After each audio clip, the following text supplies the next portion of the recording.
Una, ilaga muna natin yung pugo. Hantayin lang natin yan maluto.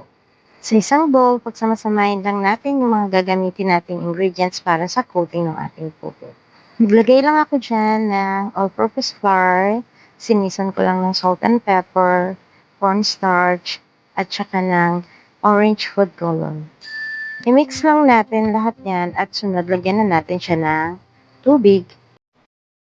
Tinatansya ko muna yung paglagay ng tubig hanggang sa ma-reach ko nga yung ganitong consistency. Ayan, medyo malapot na siya. So, okay na yan. Check natin yung ating pugo. Ayan, luto na. Babalatan na natin to isa-isa.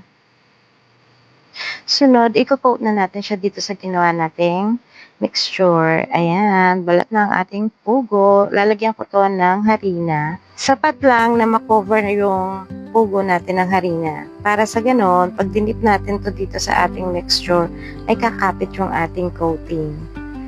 So, ayan, isa-isay na natin yan.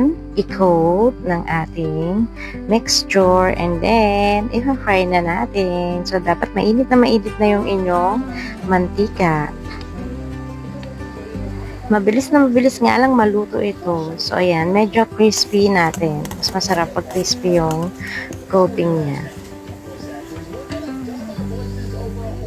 Ayan, luto na ang ating kwek-kwek.